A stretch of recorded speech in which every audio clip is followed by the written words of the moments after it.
Hi. Question number 15ലേക്കാണ് ഇനി നമ്മൾ പോകുന്നത്. Question number 15.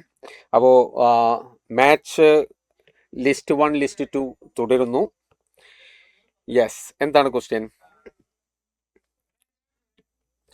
A circuit with an electrical load having impedance Z is connected with an AC source as shown in figure. Clear ആണ്. The source voltage varies in time t as V is equal to 300 sin 400t volt, where t time ആണ് in second.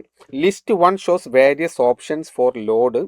The possible currents I in the circuit as a function of time are in list 2. Okay, ഇതാണ് നമ്മുടെ രണ്ട് ലിസ്റ്റുകൾ. ഇവിടെ നമുക്ക് load എന്തൊക്കെയാണെന്നുള്ളത് ഇവിടെ കൊടുത്തിട്ടുണ്ട്. Corresponding കറണ്ടിൻ്റെ variations ആണ് അവിടെ പ്ലോട്ട് ചെയ്തിരിക്കുന്നത്. Okay, it seem to be very simple question. നോക്കാം. നമുക്ക് ആദ്യത്തെ കേസിലേക്ക് പോകാം. ആദ്യത്തെ നോക്കൂ, ഇവിടെ പി പറഞ്ഞിട്ടുള്ളത് എന്താണ്? ലോഡ് കൊടുത്തിട്ടുള്ളത് 30 ഓം ആണ്. എന്ന് വെച്ചാൽ പ്യുവർ റെസിസ്റ്റീവ് സർക്യൂട്ട് ആയിരിക്കും ആ സമയത്ത്. അങ്ങനെയാണെങ്കിൽ നമുക്ക് already we have the relation V is equal to 300 sin 400t. Sin 400t. Okay, now R is equal to 30 ohm ആണ്. R is equal to 30 ohm. Therefore what you can write, Imax എന്ന് പറയുന്നത് I0 is equal to എന്താണ്? V0 divided by R ആണ്. V0 നമുക്ക് 300 divided by 30 കൊടുത്തു കഴിഞ്ഞാൽ you will get 10 ampere എന്ന് V0 കിട്ടും. അപ്പോൾ ഇനി നമുക്ക് കറണ്ടിൻ്റെ ഇക്വേഷനിലേക്ക് പോകാം. അപ്പോൾ I0 നമുക്ക് 10 ആംപിയർ കിട്ടി. ഇപ്പോൾ തന്നെ നമുക്ക് ജസ്റ്റ് ഒന്ന് ചെക്ക് ചെയ്യാം. I0 10 ആംപിയർ നോക്കി. ഇത് I0യിൽ ഇവിടെ 5 മാക്സിമം 5 വരുന്നുള്ളൂ, ഇവിടെ 5 വരുന്നുള്ളൂ, ഇവിടെ 10 വരുന്നുണ്ട്. അപ്പോൾ ഇവിടെ തന്നെ നമുക്ക് ഒരു കാര്യം ഉറപ്പായി, പീൻ്റെത് 1 അല്ല 2 അല്ല 3ക്ക് ചാൻസ് ഉണ്ട്. ഇവിടെ അത് 20 ആണ്, it's is 20 and here also 5. അപ്പോൾ അതിൻ്റെ ബാക്കി നമുക്ക് ചെയ്യേണ്ടതില്ല, അത് അവിടെ തന്നെ കിട്ടി കേട്ടോ. ഓക്കെ, അപ്പോൾ പി എന്താണ്? P3 ആണ്. P3യിലേക്കാണ് എന്ന് നമുക്ക് കിട്ടിക്കഴിഞ്ഞു. P3 ആണ്. അപ്പോൾ P3യിൽ എത്ര ഓപ്ഷൻ ഉണ്ട് നോക്കൂ. Here P is equal to 3.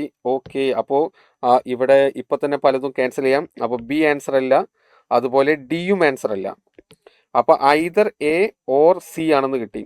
ഇനി ക്യൂ ചെക്ക് ചെയ്താൽ ക്യൂവിന് ഇവിടെ 5 ആണ്, ഇവിടെ 4 ആണ്. അപ്പോൾ ക്യൂ കണ്ടെത്തുന്നതോടുകൂടി കാര്യങ്ങൾ ഫിനിഷ്ഡ്. നമുക്ക് വളരെ പെട്ടെന്ന് തന്നെ നമുക്ക് ആൻസറിലേക്ക് എത്താൻ പറ്റും. ഓക്കെ, അപ്പോൾ ക്യൂവിൽ ആരാളുള്ളത്? ക്യൂവിലുള്ളത് 30 ഓമും അതുപോലെ 100 മില്ലി ഹെൻറിയാണ്. Therefore what you can write here, impedance കാണാം. Impedance root of R square എത്രയാണ്? 30 സ്ക്വയർ പ്ലസ് ഒമേഗ എൽ അല്ലേ? Omega L. അപ്പോൾ ഇവിടെ നമുക്ക് ഒമേഗ ക്വസ്റ്റ്യനിൽ എത്ര തന്നുള്ളത്? 400 ആണ്. Omega 400 into L 100 milli. അപ്പോൾ 100 into 10⁻³ the whole square. Yes, this is it. That is equal to root of 30 square plus ഇവിടെ എത്ര കിട്ടുക? 40 സ്ക്വയർ എന്ന് കിട്ടി. അപ്പോൾ ആൻസർ നമുക്ക് കിട്ടിക്കഴിഞ്ഞു. Z is equal to 50 ohm. Z is equal to 50. Z 50 ആണെങ്കിൽ again നമുക്ക് ഈ കേസിലെ I0 എന്ന് പറഞ്ഞത് ദാറ്റ് ഈസ് 300 ഡിവൈഡഡ് ബൈ 50 ആണ്. ദാറ്റ് ഈസ് ഈക്വൽ ടു നമുക്ക് എത്ര കിട്ടുക? 6 ohm എന്ന് കിട്ടും. 6 ohm. Sorry, not 6 ohm, 6 ampere. It is 6 ampere. അപ്പോൾ രണ്ട് ഓപ്ഷൻസ് നമുക്ക് ഓൾറെഡി ഉള്ളൂ. ഒന്നുകിൽ ക്യൂന് 5 ആണ്, അല്ലെങ്കിൽ ക്യൂക്ക് 4 ആണ്. അതുവരെ നമ്മൾ ഓൾറെഡി സോൾവ് ചെയ്തിട്ടുണ്ട്. അപ്പോൾ ക്യൂന് നമുക്ക് ഇവിടെ 6 5 ആദ്യം ചെക്ക്. ഇവിടെ എത്ര? ക്യൂന് 5 ആരാണ്?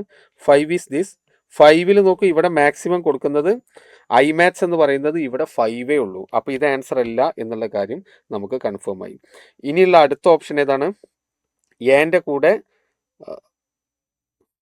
വെയിറ്റ്, ഓക്കെ ഇവിടെ 6 എന്നല്ലേ പറഞ്ഞത്?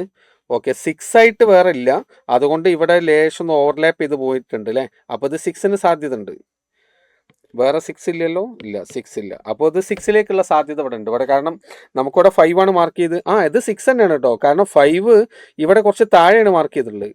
ഹലോ, ഇവിടെ 5 മാർക്ക് ചെയ്തിരിക്കുന്നത് കണ്ടോ? This is 5 actually. അപ്പോൾ ഇതാരെന്നാണ്? ഇത് 6 തന്നെയാണ്.